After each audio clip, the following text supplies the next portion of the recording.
another episode of the Total R&B podcast. My name is Loreena, and today I have another amazing guest that I'm super excited to talk to. You already seen him on my channel a few times, so this is a great one-on-one. He is a singer, a songwriter, I would say producer, vocal arranger, and so much more that we're gonna get into. You all know him because he rose to fame with his group As Yet, and you know their single Last Night, as well as the Grammy-nominated remake of Hard to Say I'm Sorry. And now he is back with his brand new album that just recently came out, self-titled. So welcome to the podcast, Shawn Rivera. How are you? Doing great. Thank you, Lorena, for having me. And thank you, everybody who's tuning in now and whenever it airs. So much to get into. And I just wanted to congratulate you, first of all, for surviving the storm. Hopefully, it will have blown over by the time this airs. But, you know, you are marked safe during the storm. Yes, thank you. I'm so excited to get into your journey because you have such an amazing story. So I think a lot of people can learn from you. So I'm really excited to into it. But I always start my podcast with the same question each time, which is what comes to mind when I say, what is your first memory of R&B music? Well, my first memory of R&B music is actually gospel choir. I know that sounds crazy. No, No, not at all. we all know that gospel is the root of modern R&B. And for me, music was like a lot of people say, "Oh, there is my first love," blah blah blah blah blah. But I didn't realize how much I loved music until I got into gospel choir, and that began my journey into R&B. So the thing that touched me the most was there was a guy. Shout out to Ali Hyman from LaSalle University. He came and heard me singing in gospel choir and recruited me for his group. This is before As Yet Untitled, circa 1988, 89. And I was so honored that he thought I was good enough to be in a group at all. I went and met with them and they said, "This is the kind of stuff we want to do." And he played Take Six. It was "Come Unto Me, All Ye That Labor." And I heard that and froze like, that is what I want to be a part of. Whatever this is that I'm feeling, I want to contribute to that feeling. I want to make people feel the way that just made me feel. And it doesn't matter the genre, but R&B is like the most accessible, soulful music, regardless of your race, color, country, county, or creed. You're going to feel something. And growing up in Philadelphia, of course, the sound of Philadelphia is known for R&B. I mean, it's one of the hubs like Detroit. There's Oakland. There's so many great cities that are of R&B, and Philly is that legacy, and that's what inspired and informed me. So all of my early musical memories bring me back to R&B. I love that. And let's get into the choir because you said you were in a choir. How did you join a choir? Man, it's actually funny because I was and still am pretty much an introverted person. I grew up in a rough neighborhood and I wasn't scared of anything except for reading in front of the class. I was a straight A student, never absent, never late, but the idea of being perceived and people looking at you and all that, I hated being controlled by that fear. And I'm like, you know what? I'm going to join gospel choir because I love the sound of it. And there's a cute girl. And I thought maybe if, I can kind of hide in the choir and get used to being in front of people and just blend in and be part of this great sounding music and maybe work my way over to this girl, like, that sort of thing. I was 15 years old and in about 2 weeks of blending in, I get picked for a solo. And I'm like, "Really? B? Are you sure? No, I don't do it." And I sing the solo, and that was it. That was the day that Ali Hyman showed up and recruited me for the group. So I always tell people, on the other side of fear is everything you want. I'm sure you've heard that quote, what you want is on the other side of fear. I really didn't get into gospel choir in the hopes that I would join a group and, Grammys and millions of records later. I just wanted to not be afraid anymore. But even just taking that leap to do that in a choir, that's a big deal because I am also a shy person and I had to be forced to do those things. Like my mom like pushed me. I remember the first time my mom tried to get me to do like ballet, and me and my younger sister are very close. Like we did everything together. But this was just me by myself. I literally started crying in the class. But you know what? You have a lot of insight. I think that introverts actually reflect a lot on things, and there are observations that one can only arrive at if they spend enough time internally referenced and not chasing after everything, the attention, and hey, everybody hears me. And I think that the world deserves to hear what you have to say. And usually, the quiet person, when they talk, it's like, "Ooh, she said something that must be important. Use that to your advantage." I Yeah, think the no, world should hear a definitely. lot from you. No, now I realize and I know as I've grown up, but yeah, just I'm just thinking back to my younger Yeah, self. Like I because would have, literally your public relations, you can't be a private person. And it's funny, I'm giving you the advice that people give me because I perform everywhere, 40 plus countries, and I still don't like being around people. Like, yeah. it's not my preferred default position. I'm like, just lock me in a studio somewhere for years at a time and just slide the food under the door and I'm good. No, But yeah, I feel you on that. I really do. And you were mentioning you were like recruited into a group. Was that Dimension in Sound? yes, Dimension and Sound, which had Ali Hyman, Claude Thomas Jr., who would eventually rejoin As Yet at some point. There were different members. If you ever heard of this group called No Question, they were out of Philly, signed to Philly International. There was a guy named Damon Jacor who has since passed away, one of Al's cousins. But this group was based in West Philly, and it was at this time in music, everyone had street corner groups. We were battling out there. I mean, the drug dealers were singing, the street kids were fighting over songs, like fist fighting over music. It was There'll never be another era like that because now nobody goes outside. And we used to get in fist fights. I mean, yes, people were packing, and yes, it's dangerous, but back then, it was a kindler, gentler nation. So we would get out and compete in local competitions.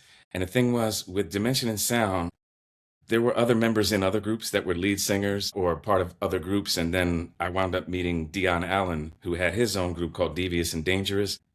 We decided that we were going to start our own group with like lead singers from other groups and make a super group like New Edition because everybody knew all their names and they all had a specific lane. And, out of respect to Ali Hyman, we said, look, we're not breaking up the group.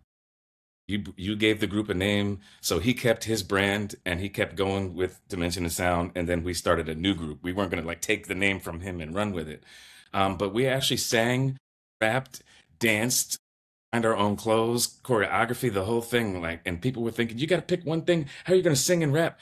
But that's the music that we grew up with. To us, it didn't seem strange to want to like rap our own rap verse or sing.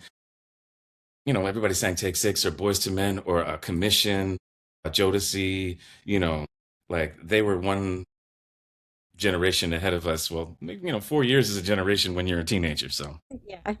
That's so cool to be around in that era, like, because me, obviously, I'm a little younger, so I remember watching stuff, and like, there's always like used to be talent shows that my sister would go to, and different things like that, and we had talent shows when we were in high school, but I feel like after us, it kind of fell off. yeah, So the kids don't have that anymore. It's you were like the a last generation to get the good stuff. Then that's good. yeah, it So speaking of totally these talent shows, we would compete around the city and use that prize money to buy our clothes and pay for the entry fee for the next thing. We did this for 6 years and nobody put us together. Nobody paid us. But back then, everyone, there was no such thing as a home studio. So if you wanted to get in and record the songs, these local producers who some of them were really talented, but they're like, look, if we're going to invest in you and you're not paying us top dollar, you got to sign the rights over before you even record nothing. So it probably wouldn't have taken us 6 years, but I'm glad it did because we learned a lot about the business on the way. And some deals are, they say, an offer you can't refuse. And even if you think that you've got your management and you think that you've got your songs and you think that you've got your lawyers and everything is in place, they don't have to abide by any of that. They can start all over. What you gonna do? Take them to court with money you don't have, and all the lawyers are in bed with everybody, all the politics, everything. It's not the way the average person thinks it is getting in. You got to really love this music because you are going to take a hit to get a hit, unless you're related to somebody. true. But where did you guys learn to have all those things together, like getting the outfits together, kind of like branding yourself too? Well, okay, that's a good question. I was always into more of the harmony, the arrangement thing, and there was another guy in the group named Claude.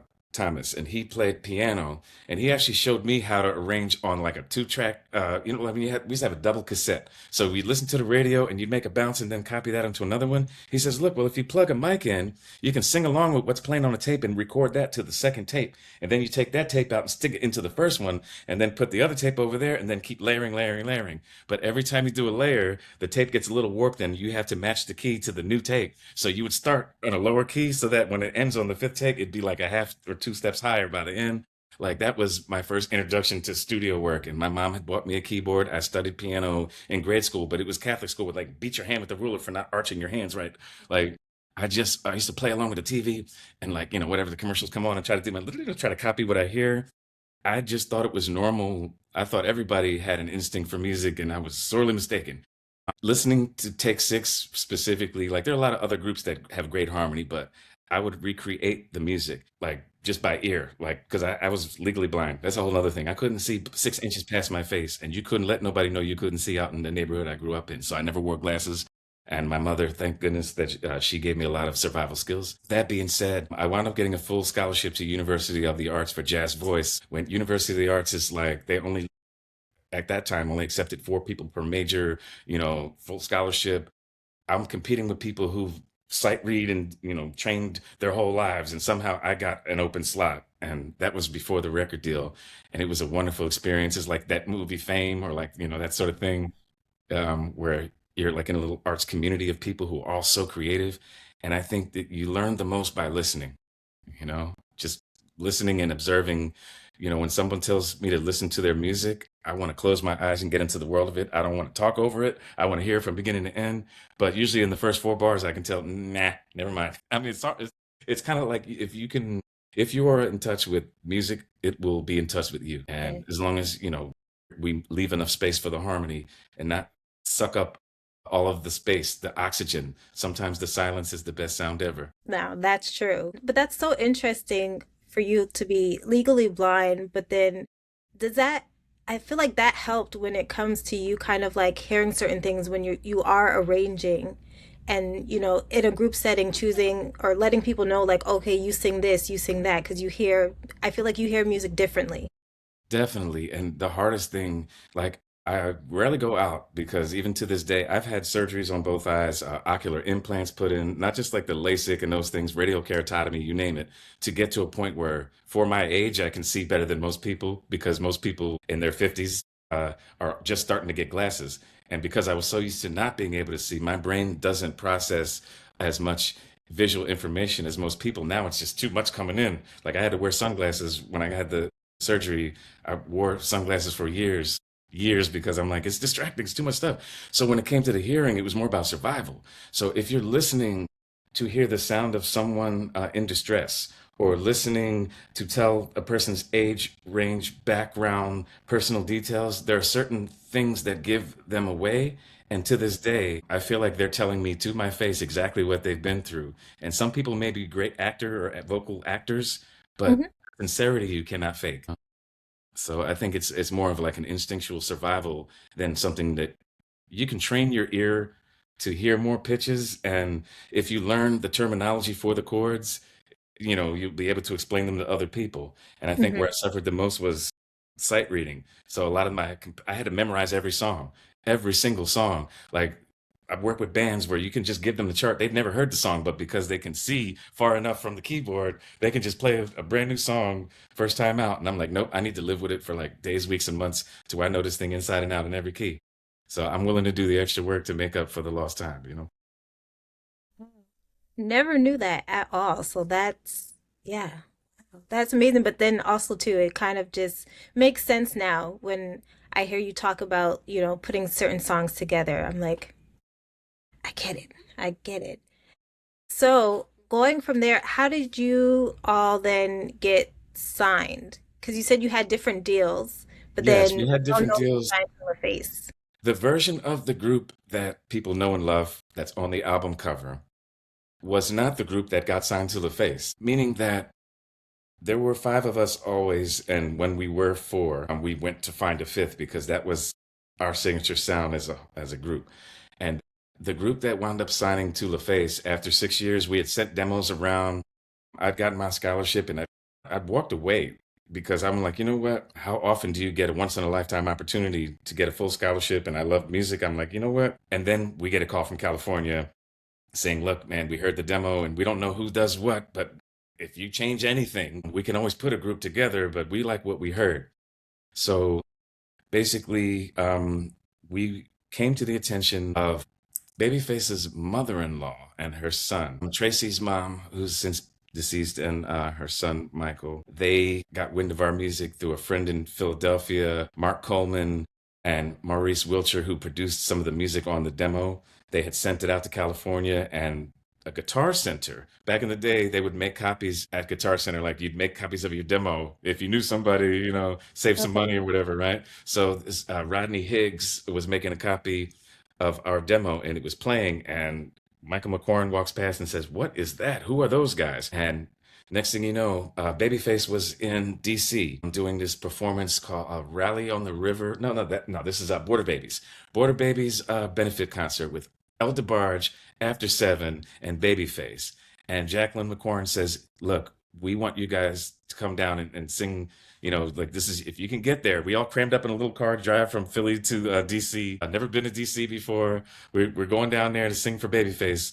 You know, all crammed up in a little two-seater hatchback, pretty much. And we sang for him live at like this little conference room, and there were a lot of the executives and the people there, like the traveling compartment of the label, and we sang a cappella. And next thing you know, he says, Face says, "Well, let's see what you're gonna do tonight in front of people." What do you mean? What are we gonna do tonight? Oh, Wait, we're gonna open up for them. We wound up singing live and opening up for Elderbarge and After Seven and Babyface. He put us on. It was the first time we'd seen ourselves on a big screen behind us. It was, like it was really. We'd done a lot of shows, but nothing this big. We'd even done Showtime at the Apollo as amateurs, but this was like a private ballroom with the best mics and the best sound system and the best lights and all of that. It was just like really a huge production, and the rest is history. So that group, this was before Mark Nelson joined. This is before Daryl was part of the group, because Daryl replaced a leaving member who chose not to sign on to the deal, and that was Claude. And when Claude left, I started feeling like, you know what, I should just stay in school and leave this alone, because there's too many moving parts and things are kind of haywire. The contracts wasn't looking right. But then we found Daryl, and he was a good fit. He had a good sound and like a creative vision. He comes from a musical family. And then we wound up flying to California with the five of us being, me, Daryl, Dion, Kenny. That's four, right? And Dashawn. So Dashawn was with us for years, and then we were signed to LaFace for a year before we got Mark Nelson to replace Dashawn. And Dashawn had some personal issues that, I'll let him tell his story, but make a long story short, we're still great friends to this day, but he went on to do other things, and he's still doing great things. Matter of fact, we've been working on a project together, like a little side project, because he's a great writer. He actually wrote some stuff for Mark Nelson as well. Just a great creative guy, but things just didn't line up for us at the time. So that's when Mark came in, after we had already been signed to the label and recording and just kind of getting used to California, which it was not my favorite place to be, but the work and the opportunities kept coming. So I wound up living there for 20 years. Go figure. okay, but so back to the Yes. audition, because that is crazy to go Yeah. from an audition to be opening up for Babyface and Eldebar. Hmm. What song did you guys sing for the Oh audition? man, we sang "One Last Cry" by Brian McKnight a cappella, because Brian was that. I mean, he's still that cat, but he was that cat. And again, the Take Six connection. His brother Claude was in Take Six. We all would run his records all day, and Claude had come up with this really great arrangement a cappella of "One Last Cry." And we sang that to get the deal. We sang it to open up. We sang it a year later, like they did a showcase before our record came out. LaFace usually only put out like one or two acts a year. So all the acts on the label would come and do a showcase to basically compete to see who would come out next. And we still sang "One Last Cry." Shout out to Brian McKnight. And he wound up writing on our first record. So. Yeah, when you said that, I was like, that's like a full circle of using that song as an audition and then actually having him work on the first album. Yes, yes. And Brian and Mervyn Warren, who was in the original Take Six, he was brought in. because Jacqueline McQuarrie, she'd asked me, she says, what's your wish list? Like she asked everybody, and all of us were like, man, if you can get somebody from Take Six, and I'm like Mervyn Warren, because he's the guy that spread love and blah blah blah. And this guy, I mean, he was my hero. And usually they say don't meet your heroes, but he was such a nice guy, and he really like set the template for the harmonies that you hear in the background with Last Night. A few other songs, you can check the credits and see how much he really helped bring the sound that we were inspired by to life. And he also kept his ear open for things that we were doing. He didn't just say, no, this is how you do it. He would say, he'd play something, and then we'd all kind of pick our own note, out, and whatever one was sideways, he would say, move it here, try this there. And they'd be like, oh, what about this? Okay, okay. It was like we literally got to work with him, like collaborate, and that was awesome.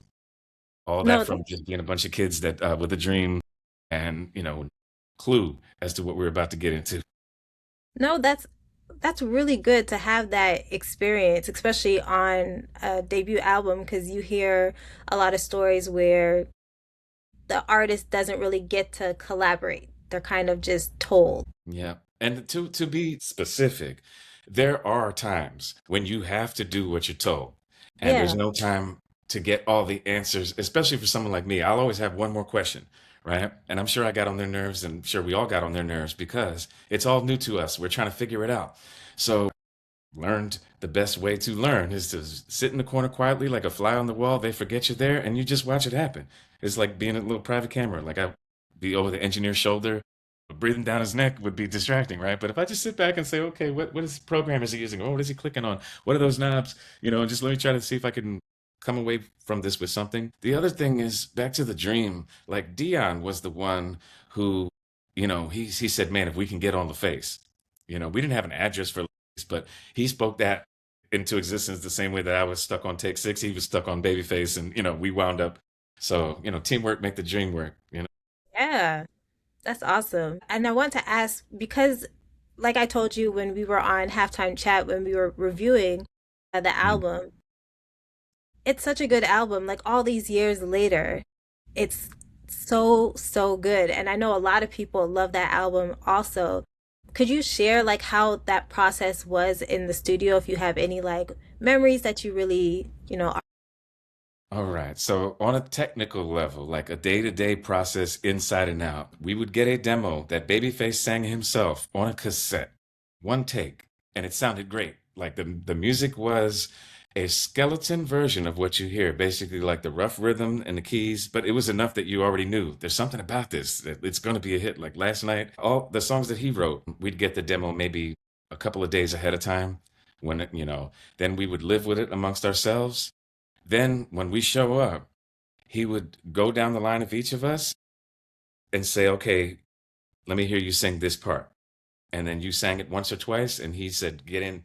That's what I mean by you got to do what you were told. Like you didn't get 10 takes. Now, if you had the right tone for where he envisioned it, then he'll give you as many takes as you need if you're like almost there. But okay. everyone did not always get a chance to sing every part they wanted to sing. Nobody, we did not decide who sang what verses. We just came in and kept singing, and whatever stuck, stuck. But I trusted his ear. We all trusted his ear, and that he knew what he was doing. Then when it came to the recordings, we would do the background parts 4 times each per member.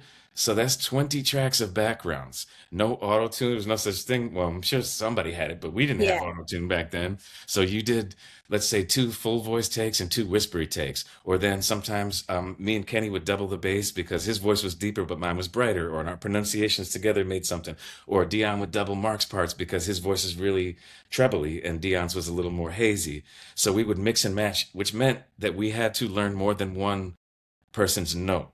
Yeah. And that's what made our group so special is that if you see us live, we literally would switch places so that there's never a part that didn't sound like the record where we have the 5-part harmony. So when Kenny's singing lead, I'd do the bass, or, I would do the bass, or whoever would fill in the gap so that it wouldn't sound like we overdubbed ourselves. They don't do that no more. They just layer, layer, layer and put all these layers of production, and then you go see it live, and you know, it is what it is. I don't think people even really are doing harmony. I mean, yes, they are. I'll take that back, but it's not as popular as it was. Yeah, I was gonna say you don't get it all the time now. I feel like before you're definitely gonna get Harmony. You're definitely not gonna hear like the track like playing in the background, like the actual track. Like you actually Yeah. hear just the singer's voice live and that's it. So Yeah. it's a very different time now when you go out to see people perform live. Absolutely. Absolutely. I also want to ask too, another person, did you guys work with Jon B on that album? Yes, yes. And John is my boy. I mean, I say the fellow Scorpio. Jon B was signed to Yab Yum, which was Tracy Edmonds' label. So they had offices in the same building, the Edmonds Tower in LA. So when I met John, like we started writing together, like for whatever reason, we just had a vibe, right? Where it's like, yeah, what about this and what about that? So there's a lot of unreleased Jon B songs that I was lucky enough to co-write on and also wrote Pleasures You Like for the title track for his, I believe it's his third album. He's got so many records, but if you ever heard Pleasures You Like, it's a dope little bop. And a team of us were in the studio that day. So like I co-wrote it with like six other people, but it was so much fun. And you can hear me in the background, you can hear us. We actually opened up as yet before our record came out. Jon B's record had come out the summer before. So we actually went on tour, three of us, well, let's say me, Dion, and Kenny were out there singing the Hey Pretty Girl, you're meant tonight, doing all the steps and everything with him, and it was great because once again, I got to be on the stage before the pressure was on. It was just like being back in gospel choir in a way. And John is so super talented. He plays mad instruments. He's another one from his family, way like I don't say that people are underrated for a reason, but his records don't even reflect the level of depth that he actually has as a musician, which is what keeps him busy. Because I've heard him do stuff that was like neo soul before neo soul. I've seen him make a song from scratch, play the drums live, then go play the keys, play the bass, and then mix the thing. And again, I love self-driven, self-contained people. Don't get me wrong, like working with a team is awesome, but you got to respect somebody like a Prince who you could just leave him alone and he'd come back with a record, or a Stevie Wonder or somebody. Like I'm always in awe of folks like that. So it was an honor to get to work with him, and we're still friends to this day. To this day. Yeah, no, that's dope because I went through a rabbit hole of John B because he came out with an album last year, which I think is so underrated. More people need to listen to that album. I think Mhm. it's so good. And so then Yes, I yes. just went back and I was like, yo, this guy is so talented. Like he doesn't get, I guess, the flowers or the attention that I think he should get. But yeah. He's doing all right. He's doing all right. Look, he's definitely I'll say quietly successful, and he's had a hand in a lot of records outside of his own. So, he'll be all right. But yeah, No, one I'm day, pretty sure he's yeah, good. But yeah, yes indeed. I was just realizing like just how much of a talent he is. Yeah. Love me some John. And look, I hope he's watching. Shout out to Jon B. Yes, Yeah. shout out to Jon B. Um, Another song I wanted to talk about was Hard to Say I'm Sorry, the acapella, Yes, which yes. you did, which I thought was so cool that it was released as a single and it's Grammy nominated. So break it down to us how you came up with this idea to get the group to do this song. Well, we were about halfway through the record, and Claude had already left the group, so that left me as the quote unquote arranger. And I remember I had a bad relationship. I know I've told this story several times, so I'll keep it short. But basically, I had a relationship going awry, and I was supposed to not be home for the Christmas holiday. I was supposed to go home, to when I say go back from LA to Philly, but I had brought a girlfriend to LA because I had already been back to Philly twice in the same year. I said, you know what? Let me bring her out here. Did not work out. So I'm sitting alone in the studio, my little homemade Tascam Porta studio, once again with these dang cassettes. I remember just, it really was hard for me to say I'm sorry because I wasn't sorry, but I had an opportunity to sing, I mean, to make this demo just in time to go and visit Babyface in Lake Tahoe. So Jackie McQuarrie called me and says, "Why are you still home? Everybody else went to Philly. Why are you still in LA?" And I told her, I said, "Man, this girl, she did this, she did that, and ripped my heart." And she's like, "Well, why don't you come with me and Kenny?" I'm like, "Kenny who?" She's like, "Babyface." And I'm, "Okay, when do we leave?" Never been, never been to Lake Tahoe, never been skiing, never. And I had about 3 days to get something because I'm like, I want to play something for him when I get there. So I worked on that arrangement and lost sleep over it because that's the song that was what I was going through at the time. Like I Hmm. wanted to channel, I really do think that it's kind of a habit of mine is to channel my pain into something musical, but it was a perfect convergence because at that time, nobody was, well, a lot of artists were kind of doing, like, for instance, let's say All for One did like I Swears, like a country song that they made soulful. People were kind of reinventing everything to make the old new again. Yeah. And for me, that song was always just a great song. And it just so happens that David Foster and Babyface are really good friends, and he had co-produced it with the original version. And we got his blessing. Man, I cried and I cried and I cried because it was my first professional production, and it gets nominated for a Grammy, and it goes platinum with physical copies. Like when people had to drive out and go pick it up and listen to it and decide to pay cash. But really, it was just one of those things that I would not have been able to do it on purpose, but I did it with purpose. Hmm. And Yeah. again, I didn't write the song. Babyface, when he heard the demo, he said, "Okay, we're going to record this, when we get back." And I'm like, "Whoa." So then the group, we learned it all a cappella. That's the only time we actually got to decide who sang what, because the way I arranged the song was thinking of everybody's part. Like, oh, Kenny's gonna hit the money note right here, and Mark's gonna hit the highest part, and like I love putting myself into the mind of each musician and member and the instrument that they have, because there's certain things that Dion could do vocally I couldn't do. Almost everything Kenny can do, I couldn't do. And then Mark's got the super high voice, and Daryl's timbre sits in a certain register. People who write for screenplays, they figure out how to cast each character where they belong and how to hit your beats and hit your notes. So I wish I had that cassette demo somewhere, because it really is like something to hear. The original version is the exact same arrangement, but it's my cheesy way of trying to imitate Kenny Terry or imitate Dion Allen, but it got the job done. Got the No, job. it definitely did.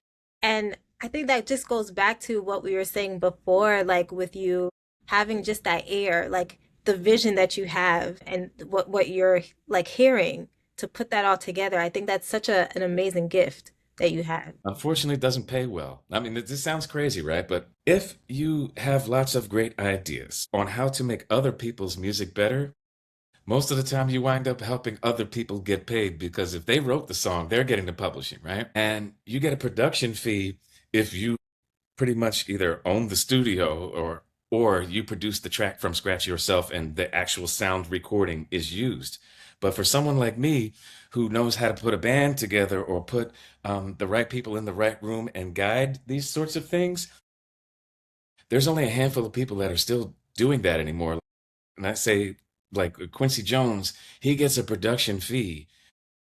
Well, not anymore, but rest of the soul. But you know what I'm trying to say? Like, in order to get to a level where somebody's willing to pay you to arrange a string section or a horn section or vocals, it's usually a work for hire. You don't have any interest in the copyright. You may get a performance royalty if they use your actual voice on it, and if you got a good lawyer and all that. But it's one of the least paying and most valuable contributions anyone can make. So hats off to all the arrangers out there who make things happen. The unsung heroes, the string arrangers, the horn arrangers, the vocal arrangers. Shoot, how about the people who arrange the set design? Hmm. Like they know how to fit everything in the frame, and they don't get the same kind of credit as a lot of people who seem to do less. It's an underappreciated art. Yeah, but usually I find things when people play in the background, a lot of times they don't get the credit that they should get. They don't get the pay that they should get. Also, there's very like few that do. Well, not all of us are narcissists, Lorena. We can't all be out there in the front like, hey, look at me. I did this. I did this. But apparently that's what people reward. And that's the sad part is, I mean, we've seen it over and over again where the loudest voices get all of the attention. And usually it's the insecure people that are the loudest ones beating their chest about. So this is hard for me to, it's hard for me to say I'm worthy sometimes, as they say. So I'm sorry, because it's taken me years to get over that feeling of offending someone or diminishing someone else's contribution, because I want my life to blend in harmony with the people around me the same way I want the music to blend. There's only one lead trumpet or one lead guitar. Everybody can't all be at the same volume all the time. But usually, like you said, the person that wrote the song is like not even on the stage half the time. or it takes 30 people to come up with one song these days. Yeah. Do you like four chord, let's say, do you like 4 bar songs with one chord looping over a sample that takes 30 people to write? Then this is not the album for you. You know, like it's amazing what passes for music these days. Yeah. Yeah, no, it's very different. And for me, like learning about the music industry and hearing people's their journeys, their stories, or what they've been through or what they've learned, I should say, because it was all like a learning experience. To me, it's just crazy some of the stories of what people had to go through in order to like, I guess, learn that lesson to be better equipped to make sure that, their name is staying on the record, they're getting paid, they're not like the royalties are getting to them. Like there's just so much to learn. For you during that time too, like what's some of the biggest lessons that you learned business wise that you Number take with one, number one, everyone always talks about reading your contracts, but what I've learned is that a contract is only as good as the person who signs it, meaning that you can negotiate for what you get and may not get all you deserve. They're always going to owe you money. If you're working with the major labels, they're always going to hold some money in reserve. They know they expect to be audited eventually. Nobody's first draft. Think about this. Artists way bigger than As Yet, from Michael Jackson on down. They can't all be stupid, but yet they're all suing the labels and none of them like their contract. Are they all dumb? They can't be. So what I learned is be your own secretary, meaning that paperwork is how paper works. Keep track of all your records, because if you're ever going to have a case, you're going to need proof of ownership or at least some sort of documentation of the process. And when I say also be your own secretary, don't ignore court summons or expiration dates and all those little unglamorous things. Unfortunately, in this day and era, you have to be your own secretary, your own attorney. Hopefully, you're not your own PR person, because, we all can't afford Loreena. But that being said, we have to wear so many hats. And how much do you really love the music? Or you like music is already a thankless job for most of us that don't collect millions per quarter. So on top of that, you're going to be doing a lot more unpaid labor. So sweat equity is the best thing I can say to any artist. For me, what changed the game for me, what keeps me gainfully employed, is seizing the means of production. Because if you're a creative person and you're always at the mercy of someone else who has to foot the bill, they should have a say if they're paying, right? But usually the people who have made their living being successful financially did not pay as much attention to the music on the way. And that's no disrespect to that person's work. But again, just because you bought the restaurant doesn't make you a chef either. So you got to it depends on why you're in it. At this stage in my life, I've already done the major label stuff and I just want to stay independent. And I think that most artists should do it the other way. See how much traction you can get on your own, learn as much about the different aspects of the business as you possibly can. It's a never ending process. I'm still learning every single day. And some days I'm just don't want to be a content creator. I don't want to be shooting movies and videos about every little thing I'm doing. Like, oh my goodness, I just got a pedicure. Oh, I just ate the cheese sandwich of, I just ate the big arch, right? But, I think you really have to. Biggest lesson I learned is that it's not what it looks like from the outside looking in. It really isn't. yeah. It's a lot more work. And talent is never enough. Hard work beats talent. When talent don't work hard, who you know gets you in, what you know keeps you in. I can go on. I would write a book, but I'm working on records right now. Let me get a little older, a few more grades, and maybe I'll write a I was book. about to say you have time to still put books You know to what? I wish I did, but time is not something to be taken lightly. It's not ours to take. It's freely given and easily taken away. So, hopefully, I get to write a book. If yeah, not, no, we that can print would be this transcript good. out. No, that would be good. And yes, people don't really understand the outside looking in how tough it is being an artist, especially today. I know a lot of things make it a bit easier, but it is tough because you have to now be the content creator because everybody is looking at numbers instead of the talent and the music. So I know that's a lot of artists, especially independent artists, struggle with that being consistent and deciding what to put on social media. It's a Can lot you of work. imagine if Stevie Wonder tried to come out now, right? Like, first of all, we wouldn't have all the music that we have because a lot of it was influenced by him. But putting that aside, right? If Also, you it was too long. His songs are 5, 7 minutes. Right, Bounce right. I House mean, is all of our 3 minutes. favorites, all of the stuff that has become watered down came from sources that would never, quote unquote, fly today. And I think that some of the best artists are the ones that were told originally that they would never make it, the ones who are out of the box thinkers, across all genres. Like, think about somebody like Missy Elliott. Like, you know, on paper, if you just were looking at a bunch of different pictures, you might not pick her out of the crowd, or you might think, well, she all right. But then when you see the vision fully developed and her concepts for her videos and the whole, like all of those extra bells and whistles that she had a creative hand in are bigger than just the music. You know what I mean? And that's to me what separates, like, there's plenty of great singers, but how many of them necessarily have a vision? And there's plenty of great rappers and plenty of great dancers, whatever entertainment element. There is always sort of like a je ne sais quoi, a little extra something, a little quirk, a little weirdness, something that makes them stand out in a crowd. And that is the timelessness. I kind of miss when you didn't know what the artist looked like, but the song was so good. Like I came up in that era where like you just heard something on the radio, you didn't know if they were black, white, straight or gay, you didn't know who they were dating, what their politics was. You just heard the music and said, "Oh, that is." And then you couldn't wait to buy a ticket to go see them live to find out what they looked like. No, You know, it's true. when Boys to Men got signed, a lot of the groups in Philly just said, "Oh, they're not going to sign two groups from Philly," and they just gave up. Wow. Because there's so many groups trying to do it that it was like, oh, they're only going to pick one from Philly. Like they're not going to do two. We were very fortunate, and I can honestly say that there were other groups that were our competition that would have done really well if they had signed or if they had gotten signed.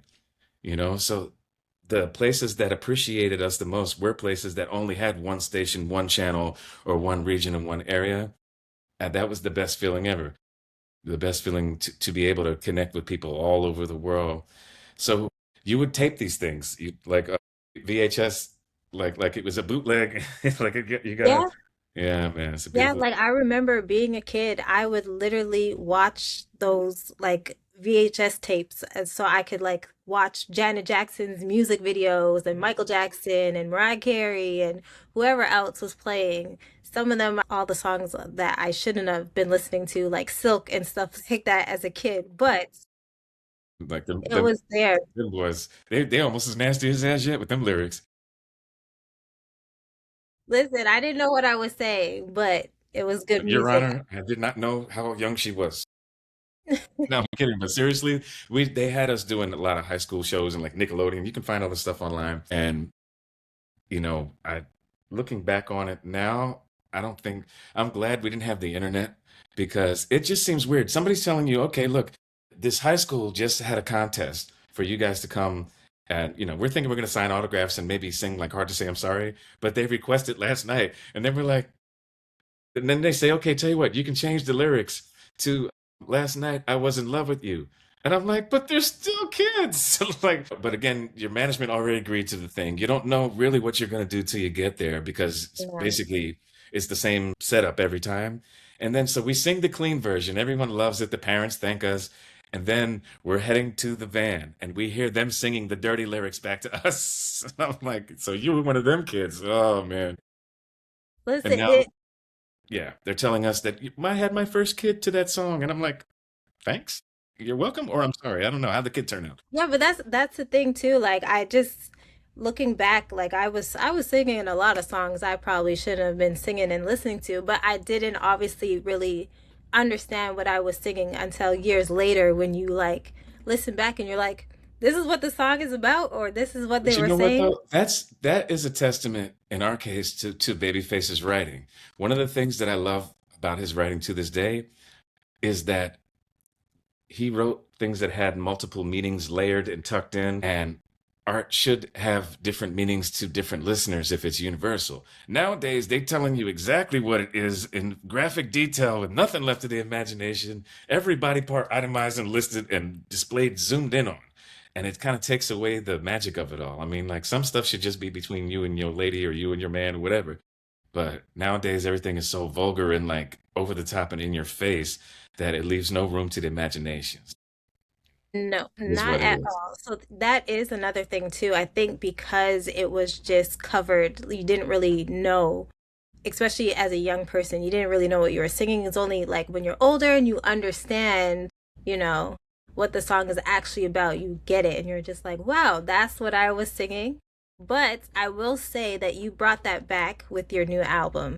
Thank you, thank You you. definitely brought that back, and that's something I really want to get into because I really enjoy this album. I got to tell you that also the last time that we spoke. So I want to get into this self-titled album, Shawn Rivera, that just came out this month in March. 9 great tracks. So for you, like, what does this album mean to you? All right. To me, this is my first attempt, I'll say. Wow. It's really personal because these songs are culled from a lifetime of different experiences, songs that I'd never had a chance to release, being in between record labels and all of that, the business side of things, and working with so many great musicians over the years. I had retired from the industry because the industry, as we know it, is toxic to my well being as a human. And it's just one of those things where I had walked away. I said, you know what? I'm just going to focus on, my wife and kids and my loved ones and whatnot. And I'm looking through my old hard drives and I hear some songs that it just took me right back to those days when I really loved to make music for music's sake without anyone standing over my shoulder trying to feed me a formula or jump through hoops for the industry. And that sincerity is what I hope this record captures in its entirety. It represents my sincere love of music. And I hope that when people hear it, they feel good. I'm meant to share that love with everyone. No one is paying me to do this. Um, like I said, I couldn't help but put this out at this time when we need more love in our lives, something with more substance, as everything is so like, everyone's looking for a viral moment or looking for shock value or trying to follow what's popular. And to me, this record is the closest to the kind of music I like to hear. I like all different styles of music, but I tried to kind of thread the needle to give like a sampler Yeah. of my favorite vibes. No, definitely. I think it is something that is truly needed. Like I said before, some of these songs, I hope I hear them on the radio because they definitely should be there. You do have different genres of music or different vibes on this album, which I do appreciate because it just shows your love of music. So I also wanted to know too, because like I did ask you like your first memory of R&B and B, and you were talking about gospel and Take Six and stuff. But like, who are some other artists and bands that influence you? Because we hear so many different sounds on this album. Okay, well, definitely. I mean, obviously the laundry list would be long, but I'll say that the ones that come to mind, obviously Stevie Wonder, for the depth of his writing always got to me. Donny Hathaway, I mean, the man's voice, like, it's just something about it that makes you feel something. And of course, his daughter, Layla Velvet. Amazing. But it also depends on the genre. Like I love like Steely Dan. I thought that they had a really interesting fusion of jazz and rock. Or, everyone who doesn't love Aerosmith or the sound of Aerosmith. Sometimes I wish I didn't know all the backstories of some of these folks because every other week some of my favorite artists get canceled because Yep. they did some stuff that we shouldn't have known about. But I mean, there's a lot of different artists. I remember Bobby McFerrin. Love me, Bobby McFerrin. Like people, I love different types of artists. Like Weird Al Yankovic. Here's a guy with the courage to do something out of the box that nobody thought about. But do I walk down the street bumping his music every day? No. But I respect like the way his journey was so unique. It's most of my favorite gospel artists, like from back in the day, like the Clark sisters, Commission. But I also, like the writer, like an Andre Crouch, who like put together a lot of timeless music. And say, I don't know, Ty Tribbett, like some of the newer sounds that every day I hear new stuff and I'm like, ooh, I forgot about this one. I know I'm going to watch this back and be like, how could you not mention this artist or that artist when you was walking around singing Prince songs all day? Like most people's top 10 are probably in my top 10, but I'm always drawn to something quirky, unique, and different. Like for instance, like right now, Moonchild is one of my favorites. And Moonchild, they've been around for a minute, but like for the sonic and the vibes of it, I've always been like a fan of neo soul, being from Philly. So there's a lot of neo soul artists, from the Soulquarians, in the Roots era. But also like, I mean, there's all of these really obscure like sounds from all around the world, and sometimes I'll just go down a rabbit hole and just like, okay, I'm gonna listen to some Egyptian music or Persian music, Gugoosh. Somebody out there might know who Gugoosh is, but Gugoosh is no joke. But then I like musicals like Jesus Christ Superstar is one of my favorites. I don't know why. It's just it's irreverent and hilarious to me. We used to watch it as a kid. You know, I could do this all day. Like there'll always be something that can influence me, even if it's not in English. It doesn't even have to be like. Don't get me started on all of my favorite Latin artists because there's so many great like Willie Colon who just passed. Mhm. Fania All Stars. There's just certain types of sounds that are real distinct. And like I said, it's not to me, I'm not necessarily drawn to things because they're popular, but I do understand why they, have gained in popularity. To me, if I feel something and I love it first and ask questions later, you know?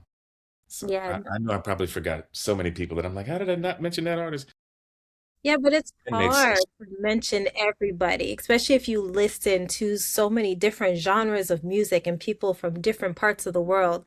You're always gonna forget someone, but I just wanted to showcase just by listening to this album, like I could tell that you just love music, like just good music in general. And something that's really cool about this album is that you used AI to get this album completed.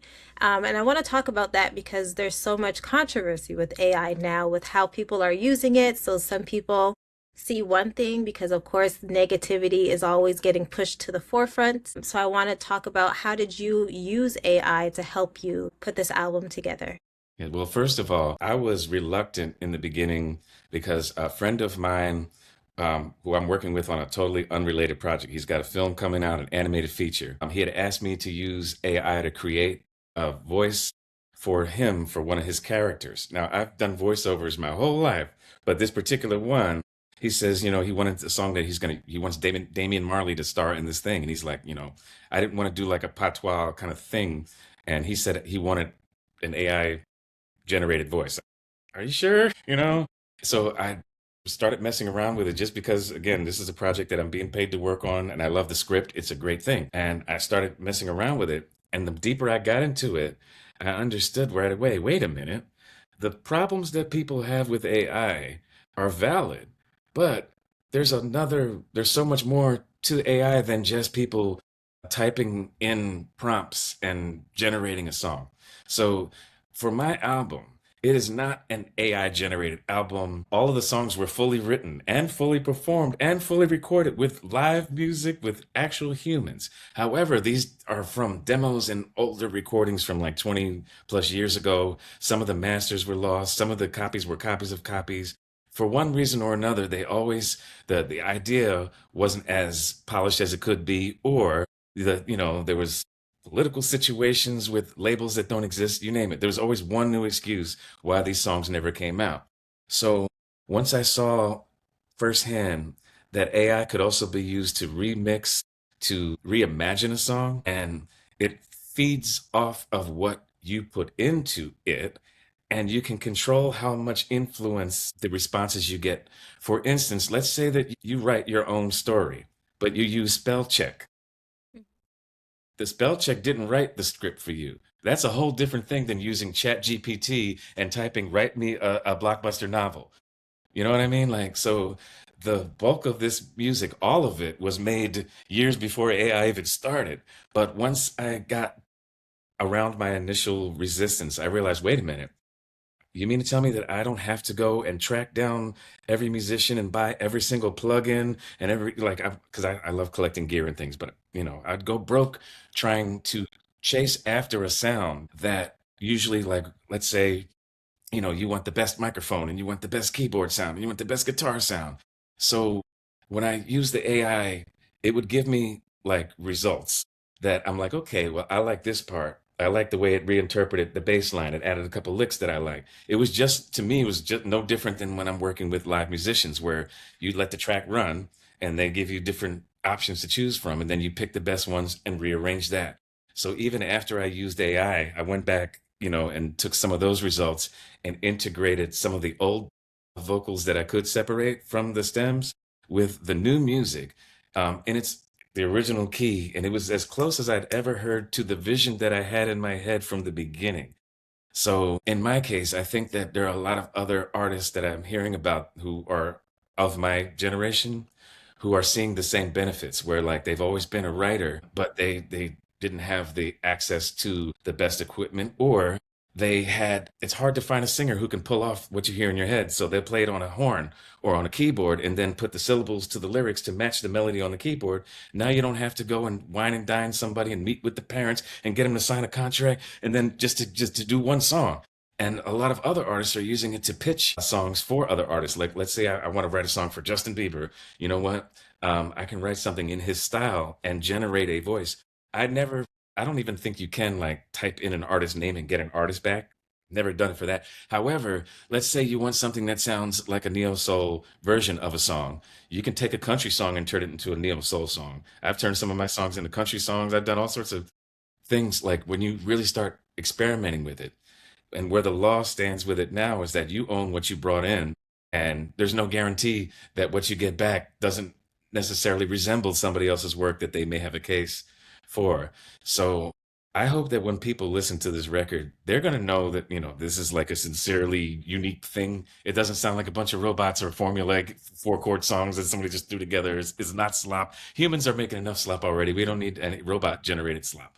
But I was happy to elevate the sonic quality of the overall music in a way that was not possible without unlimited time and resources, which I do not have. So I'm thankful for the results, and I'm always trying to bring the best versions of the music forward, even if it's not me singing it. Like, think about it. The best version of I Will Always Love You is probably Whitney Houston's version. But if she Yeah. had said, oh, nope, we're only going to stick with the old one, with no more new stuff, we wouldn't have hip hop without the samples that brought us these new versions of reimaginings of songs. And a lot of those artists were resistant to the technology. The same thing with autotune. I love me some T-Pain. And to me, he was like Roger Troutman, where people are like, oh, he's not singing. So what? Hmm. It sounds great. And he's putting his foot in it. So I love this record because it sounds great to me. It just sounds great to me. I love to listen to it and I love the impact that it has, for everyone who's going to enjoy it. It represents me well, regardless of how many different vocal styles and different genres are together. It sounds the most like me when I hear it. And I hope that I can connect people lyrically and musically to when people say they don't make records like they used to. I wanted to make a record that sounds like what I'm used to, but using what is available. Every available means necessary to get the best music to the listeners. No, definitely. And I wanted to go over some of the songs that you have on this album. So one of the ones that we spoke about last time that really stood out was Too Late. Okay, so Too Late was written back in 2006, 2007, somewhere in that, like, it was about a 5 year period that I was with this band that was put together by Alessandro Alessandroni Jr. Shout out to him. He was Natalie Cole's keyboard player, music director. He was Babyface's when I met him. I met him backstage at Babyface concert, and he was the first person to really like he saw something in me that I didn't even see in myself, and started like having me write for artists and doing these things. And he'd put together a band called Club Legacy.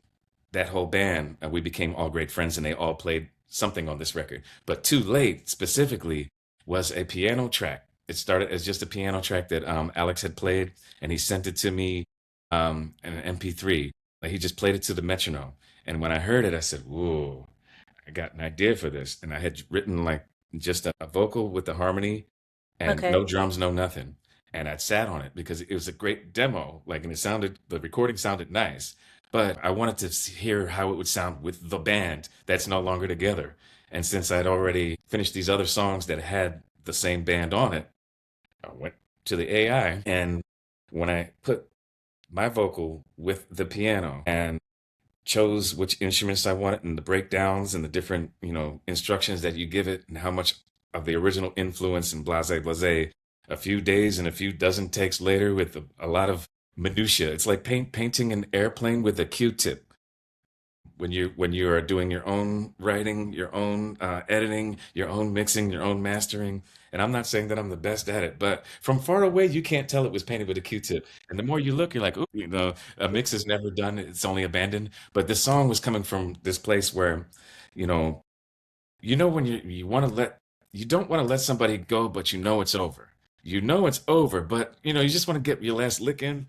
I'm sorry, but it's kind of like that where you're like, so there's a song called Baby It's Cold Outside that people play around Christmas time, right? Oh yeah. And some people say, "Oh, that song, I hate that song," and they love that song. But there's a line in the song where it's like the whole, it's kind of kitschy, where it's like, I know it's over, I know it's time to go, but it's about to rain. It's getting late. Why don't you just stay the night? It's gonna be all right. Just well, you can leave in the morning. It's gonna be okay, right? So it's too late to say goodbye. It's too late to apologize. Too late for me to say, to make you change your mind. But if you still love me, you can leave in the morning. You know what I'm saying? Like it's a bittersweet ending. Yeah.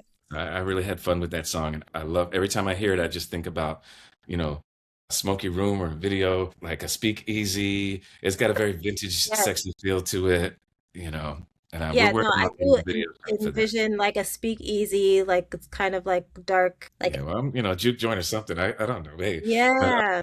there's a friend of mine out in Chicago. Shout out to Fluent Radio, and we've been talking about shooting a video of that sort. We'll see what he comes up with because he's a brilliant director as well. And I'm going to leave the vision to him on that because when somebody calls you excited with an idea for the video, when the record just came out, I'm like, yo, you're the guy for the job. Like that Yeah. excitement is what I want people to feel that, if you're that driven, that you're going to take time out of your life to do something that nobody asked for. That sounds like me. Nobody asked for this record, but I'm giving it to you anyway. Yeah. No, well, I'm excited to see what you guys come up with because Yes, I indeed. think it's such a dope record. So definitely you guys check it out if you haven't heard it yet. Oh, yes.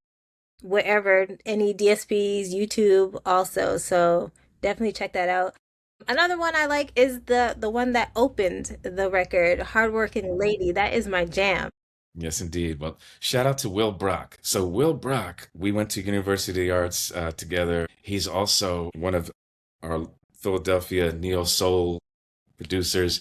I mean, he's worked with Jill Scott on down, a lot of the artists from that era. And this song was actually written around the same time, like I'm gonna say 2006, 2007, because the only recording I had of it was on MP3. So Okay. Will had sent me this. This is on a CD, and I took the CD and I've written over the CD, but I used this board. It's like a hybrid board, a Roland VS 1680 or whatever, which they don't make this equipment anymore. So I can't get it fixed to get the masters off of it to actually re-record it. And to get this man to go back in time and recreate it. I mean, I'll just put it like this: Will Brock can play anything, but I can't recapture the lightning in a bottle that was that recording. So what I did was I put my copy of a copy and did a split the stems and kept my harmony and my vocals, and it was like sounded like it was underwater like this, Hmm. mixed it in with some new AI generated vocals in the same key to the original melody. The track is beautiful. It's a bop. It still feels like a vintage neo soul song. You would never know that it was just made like within the last. And that's the other thing. As Yet sat on our record for a year and a half. So Mm. to sit on from the time that I started working on this record, the songs were done 20 years ago, 16 years ago, some of them, whatever. But the AI portion, about 3 months of every day, 3 and 4 days per song, mixing, mastering, coming back to it, messing with it, stepping away from it, coming back. I'm used to having to work so hard to get something to sound this good Yeah. that if that whole lifetime of experience didn't happen, then this record would probably sound like what everybody else is already doing because I wouldn't have that background of having worked with people like a Will Brock or, Allison Joni, learning how to write in the dark with no electricity. So I'm thankful that hardworking lady dedicated to my mother, but it's also one of those things that I dedicated to her. But if the song is kind of a love song that I had a crush on this nurse from Philly, and I wrote a song to impress her, and I had a friend that was a DJ and he was bumping it back then. I had to pay homage to Philly out of the gate because I go all over the place, if you can't tell by now. But Yeah. I always remember where I'm from. And before I did anything else, if I'm putting my name on it, I wanted to also make sure that I represented Philly by this is a Philly born human making Philly born music with other Philly born people. and we dropped the record in Philly on March 4th. We marched forth, and we're taking it around the world and back. Listen, and I like how there's always a woman in the story, from the Yes, choir all the way to hardworking lady, Mother Earth makes the world go round. I'm right? serious. Like, what other reason is there to make music? I mean, Another song I wanted to talk about, which you have a video that people could check out on your YouTube page, which is Keep On, which you told a crazy story how you filmed this video. I can't believe you were filming it yes, in indeed. So I super was cool fortunate weather. enough to go to the Mount Everest base camp. There's a trek that takes 2 weeks, and you are on the side of the mountain in sub-zero temperatures at cloud level. The air is so thin, you're moving really slow. You have to take special medication. There's no Wi-Fi. I mean, you have to go to a station somewhere, like every now and then there's a way station and you pay. But make a long story short, no street lights, no traffic, no nothing, and people die taking this trip. I mean, people younger than me and older than me make it every, but not a year has gone by where somebody hasn't not made it. Our team of 13 went up and only four of us made it back. The other ones were either helicoptered off the mountain or they made it to the top, and then the top is only the halfway point. When I say the top, not the top of Mount Everest, the base of Mount Everest. People die before they even get there. And you literally walk past where the frozen bodies that have not been retrieved. It's a wonderful trip, though. I don't recommend it to everybody. And I was going through some stuff and I wrote a song. I kept having this beat in my head while I'm walking, I'm like kind of getting in the zone. Hmm. And I wrote the song during the trip, and I said, you know what? I'll never get another chance to be out here. I didn't have any music to it yet. I didn't have any, I only had lyrics and sort of a general idea of it. So I took my phone and I said, you know what? I'm going to just keep the beat in my head and I'm going to lip sync it and do like the selfie thing with the phone. And I wound up taking that video from Nepal, from Kathmandu, from Mount Everest, from that whole 2 week trip. And I made like a video where I synced up the new music to the old video. And that was a once in a lifetime opportunity. And the song lyrics is to motivate people. It's great workout music. It's great. Like, hopefully, it helps other people get up that mountain and not give up, to keep on moving on. Got to keep keeping on. No, that is incredible. That's an incredible story because I don't know anybody who has done that or gotten even close to Mount Everest. That is wild. Beautiful thing. You can check the video out. It's on YouTube. It's on my Instagram and all that. It's something else, I tell you. It's something else. Like, my hands were freezing because you can only use your phone or the camera and the batteries would be dying and you can't really do nothing when you have the glove on. So you got to take it off. And then how are you going to see my face unless I pull it down? My whole face was all the skin's peeling off the side and everything. And then you got to make sure you don't fall off the side of the mountain. So a lot of all the footage that you see is in the clear areas where there's enough space where I'm like, okay. And then what you don't see is the people getting airlifted, or the tiny little airport at Lukla where the plane is flying up into the mountain. It's the world's most dangerous airport. Literally a prop plane flying half a block runway. It's the scariest thing ever. But yes, I encourage people, if you ever want to check off your bucket list, Mhm. do the Everest Base Camp trek. I have video of how to make this trip if anybody's interested, and we're going to put that on my YouTube channel because I have all the supplies and all the things that went into it. Shout out to the Malaysian backpackers as well, and Usha.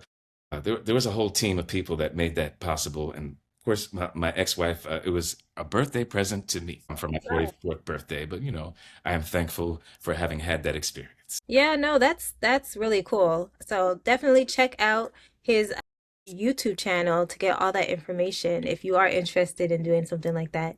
I took a more scenic route in Bali going Oh, you up. went the other way, see, because it's already cold in Canada. You said you're going to go somewhere hot. Yeah, I went up another mountain. Oh, I ain't mad One at you more. though. Okay.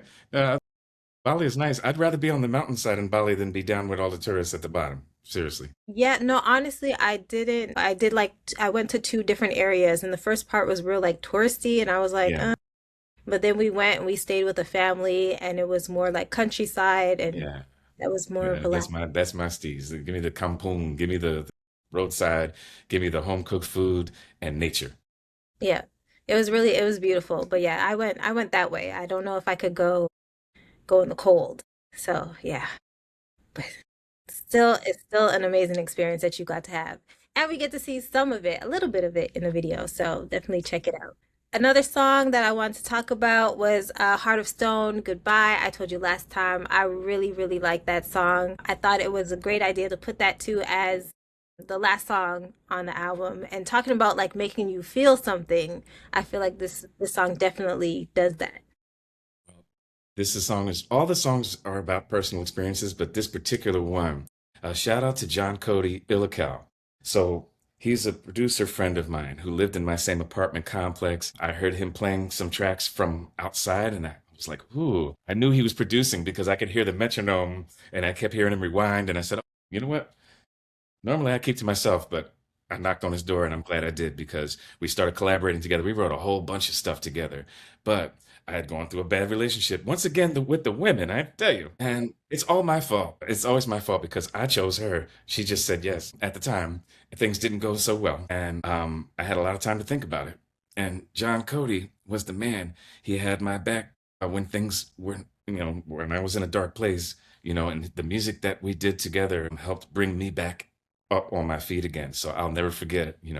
Thank you, Mr. John Cody. Oh, he got a new record coming out. So just check out Illical, and this song, Heart of Stone, we did together. He did the beat and he had put the basic structure down. And then when I heard it, I said, "Ooh, this is perfect for what I'm going through." And again, this was back in the early 2000s. And it was recorded somewhere there's that one. I may be able to revive the master eventually, but we have to find it first. And that's the other thing. The best thing about this record is that you're hearing one version of the best of the songs that I have available, but at some point we can do something with the original recordings again, and then those will be the remixes. But Yeah. Heart of Stone is that song for anyone who's ever been in a painful relationship where you've tried everything. The lyric speaks for itself because, I mean, we've all been there.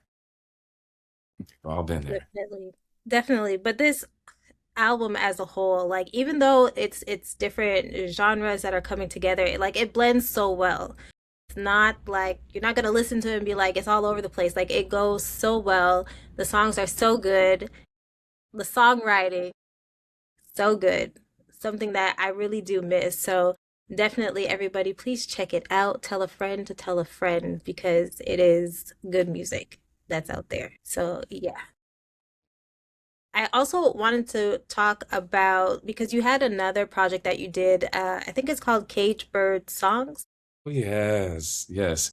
So, Bird Songs, it was a vision that came to me. I was in a dark place. I'm always in a dark place. I don't know what's wrong with me, but I was in a dark place at the time in a warehouse. Like I used to work on movie sets and I was an on-site manager and I'm out in the middle of nowhere and I was feeling some kind of way. And I was looking through this storage unit and I found this audio book of Dr. Maya Angelou. Like we'd all grown up listening to her, at least in my community, we all know who she is. So when I saw the name and I'd read the book, but I say the book, but I know why the cage bird sings. But there Yeah. was this audio cassette and I pop it in and she said, there's a poem, A Brave and Startling Truth. And something in the tone of her voice and the way it pulled me in, it was that same feeling of knowingness that I had about Take Six back then, the same feeling I had about As Yet, the same thing that calls to me, the truth, that power.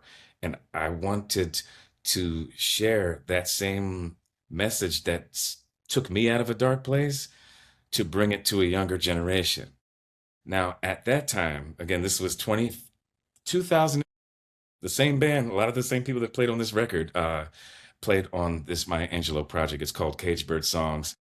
It's one of those projects that if you can find a copy, because it was out for years and then it went to Amazon and now it's like a collector's item. And I became consumed with taking her audiobooks and her poems as spoken, word for word, to make them into songs.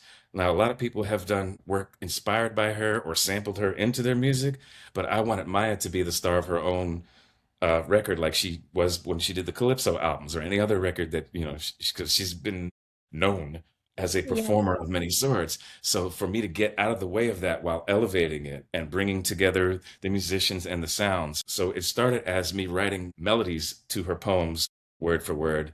Then, thanks to a friend and a friend of a friend, shout out to Troy Hinton, who introduced me to Smooch Music.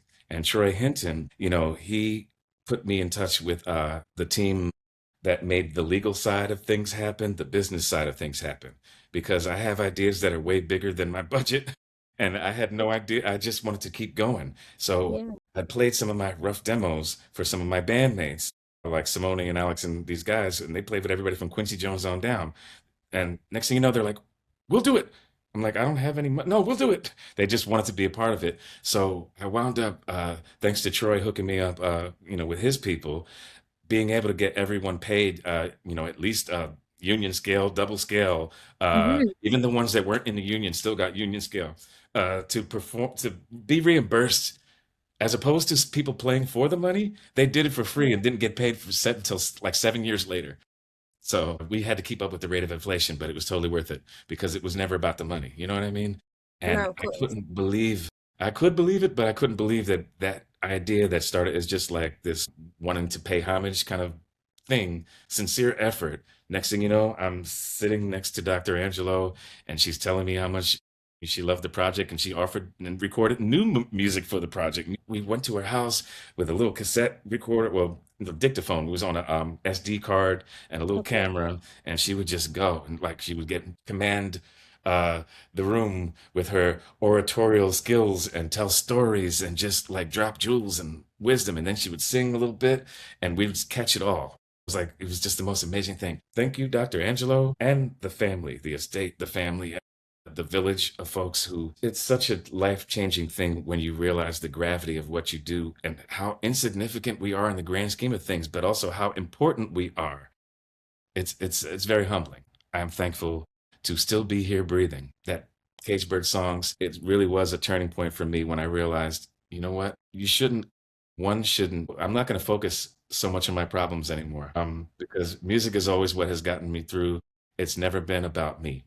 And the more room I leave for good things to happen, the less time I'll even have for problems. They'll be waiting for me on the other end. And also, there's a responsibility that you have when someone chooses to share their legacy with you. I don't want to disgrace that by just doing any old thing. And it was the Yeah. same thing working with Babyface or with my kids. Like there are things that I don't want my kids to see me doing until they're old enough to understand, or certain stories you can't tell to a toddler that you might tell to your older ones, that sort of thing. I would like to think that I owe it to pay it forward and to be a mentor to others. Not a hero, not an icon or any of that, but literally a cautionary tale. Seriously, seriously, pay it forward with the music. But that's such a beautiful story how one of like the toughest times in your life turned into something probably more than you could have ever imagined and probably has helped a bunch of people also just hearing this work of art. So, The best thing is when people tell me, "Oh, my daughter did a choreography to your song for her high school or for her thing." Or people would call me, and the funniest thing is people would call and ask me for permission. I'm like, "It's yours. I put it out already. You can do whatever you want." It's so sweet that they would even think they need my permission or anybody else's. Like, that's you bought it. The best compliment I ever get is when people hear that record and say, "That's great, but what did you do?" Good, because she's the star. It was again. I want you to forget about me. I'm not the face that you want to associate with anything. I want you to listen to the music and the message. And if I can help by getting out of the way, see how clear the picture is? But you can still hear me. There we go.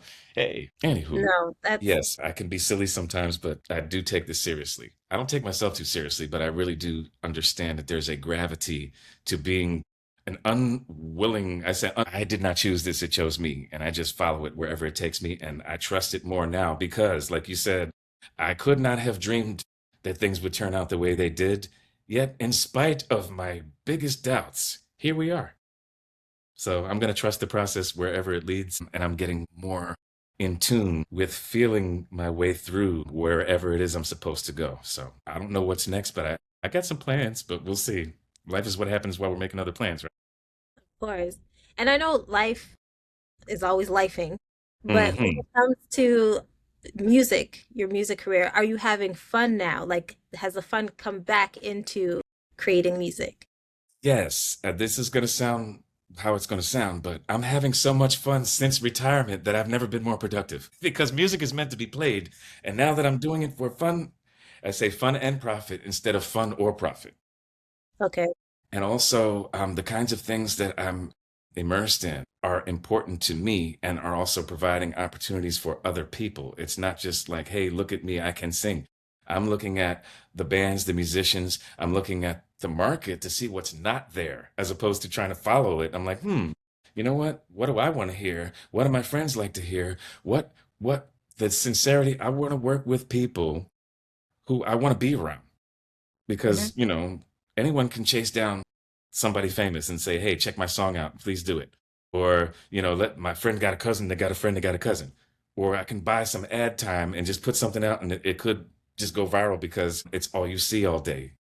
But for me, I'm having fun in the process, like, and I've got a lot of irons in the fire because I am a scatterbrain. But in addition to reviving, my years of catalog over the years, I've got a group that's also on my page called Viva Mas. A cappella 5-part harmony, in the spirit of we all came up separately, but in that same era.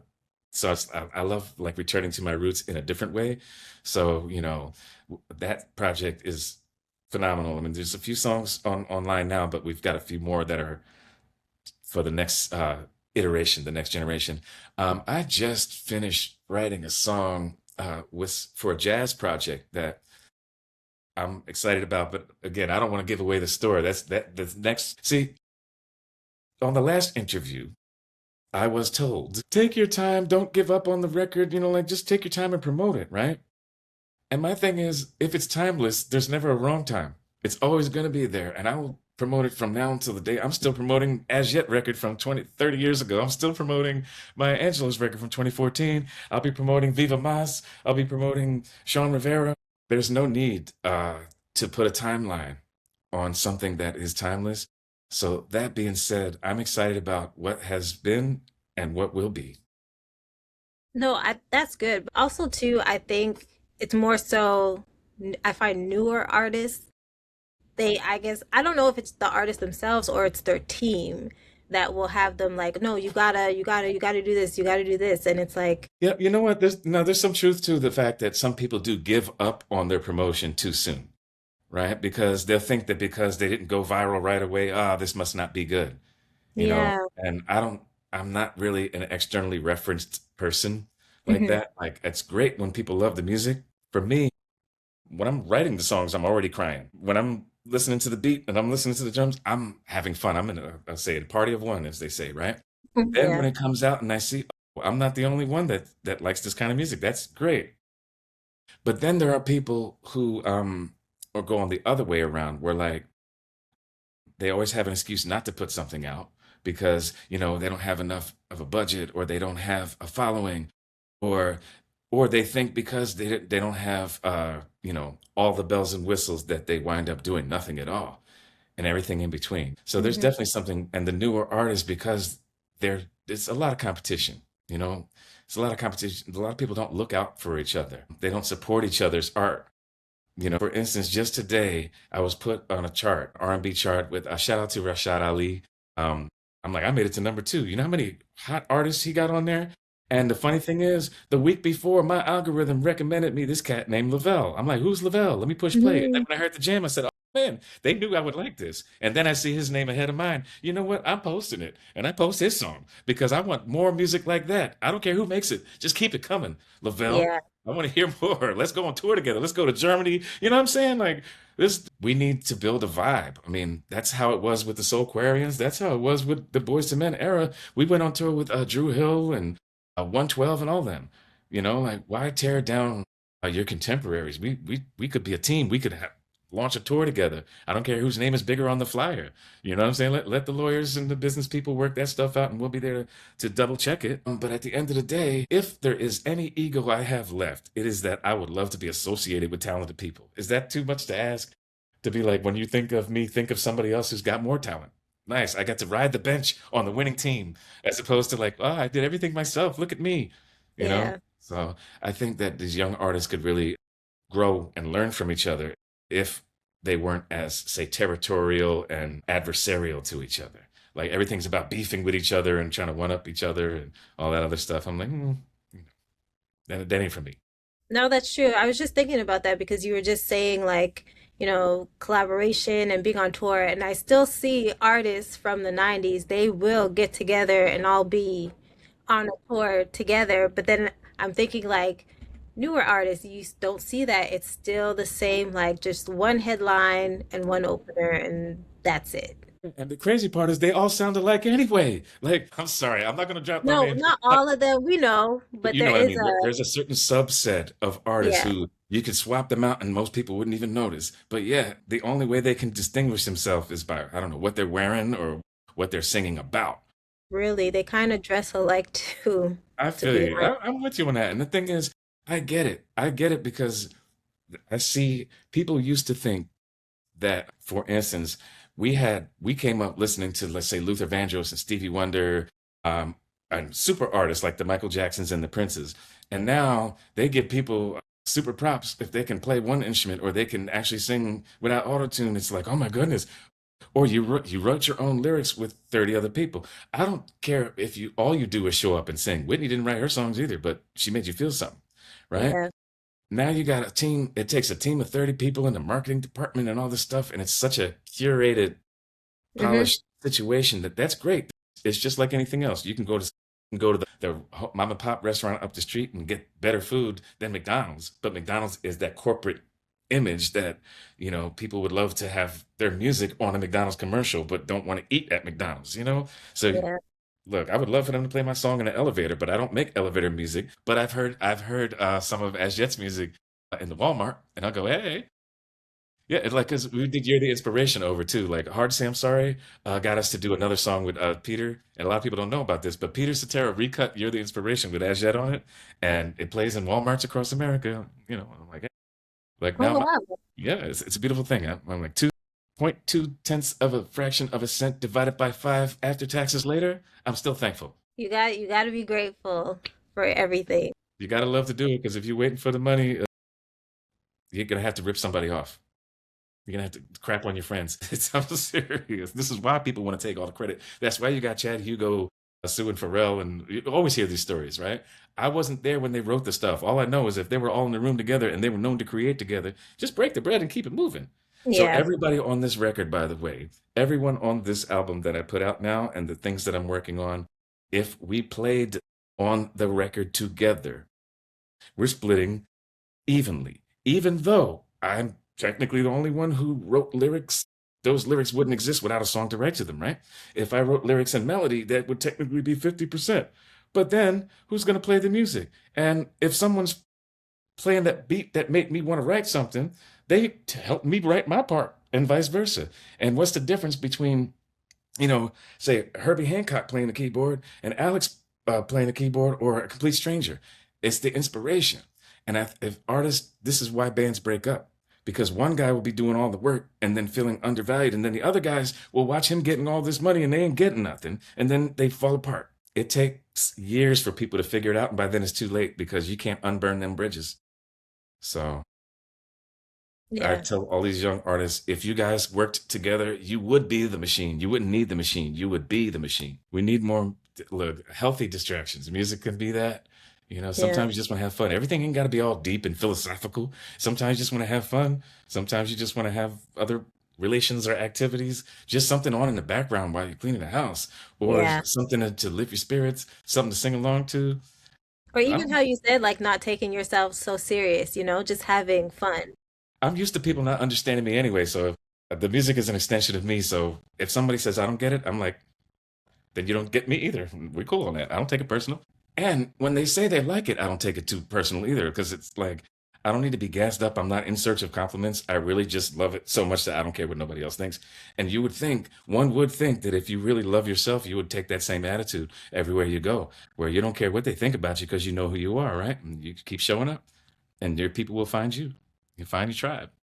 That is true. And that's another thing too I find with social media. Like sometimes I see artists, they'll do an interview and the person will ask them like, "Hey, what do you think about this person's song or something that they did?"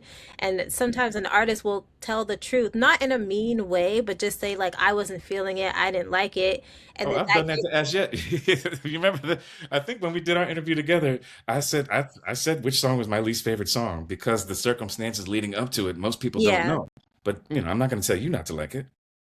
But I feel like people should be allowed to be honest, like as long as you're not being cruel. But I feel like sometimes that will get back to the artist and then they'll be like, "Oh, you didn't like my stuff," and then they start getting mad, and it's like, Right, "Whoa." Allow them right, to have their opinion. Not everyone's gonna like your music or the song or whatever you did, the video, like it happens. right. Well, in my case, the songs that I picked for this record were my favorites of hundreds of songs, and you know what I mean. Like it took me more Yeah. longer to pick the songs because there's songs that I think other people would like, and I'm not in charge of other people's tastes. But the ones that I liked the most, I grabbed the first nine, and then I would listen to them in different orders. I made different folders and would like kind of curate them, like as if they were somebody else's music. Like when Okay. you're doing a playlist, where you put Yeah. together a playlist.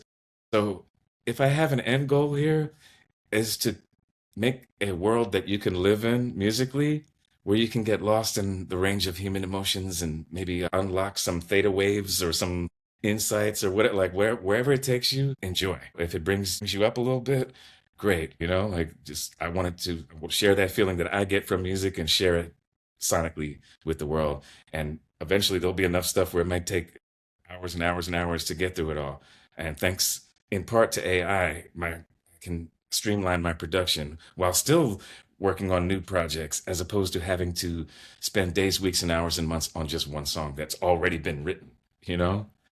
Um, that being said, I appreciate all of it. I appreciate the ups and the downs. And please leave some comments. Tell me what you think. Please, by all means, you can always send me a message, a private message, and I promise I'll ignore it. And don't take it personal. But I do eventually read all my messages and all those things because as much as I'd like to think that I don't care, I care about people. I don't take their opinions personally, but I do. I'm concerned that they may have wisdom that I'm going to miss out on if I don't pay attention.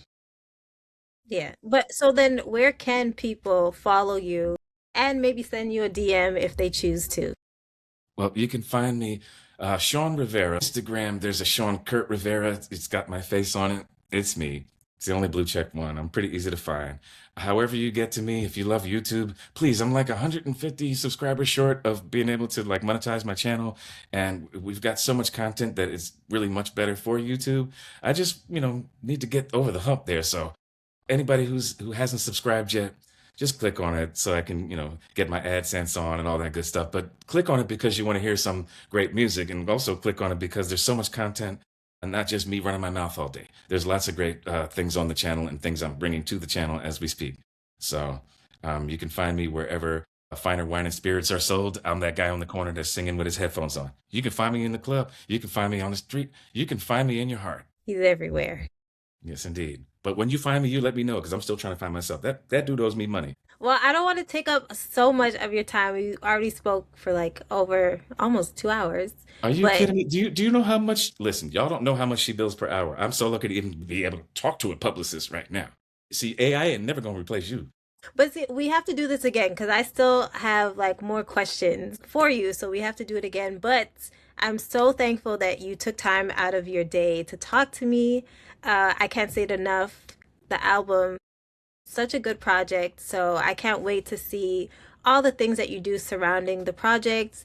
Keeping up with Viva Mass 2 to see what you guys are doing and what you guys are building. I did get to check out their page, so I did see the cover of Overjoyed because that's one of my favorite Stevie Wonder songs. Yes, it did. So that was super cool to check out, and all the other stuff that you are working on. You said you had something that was with kids related, jazz song happening. There's a lot of stuff that's going on that's going to come out soon. So we definitely have to Yes. follow, especially on YouTube, so we can Yes. keep up. Yes.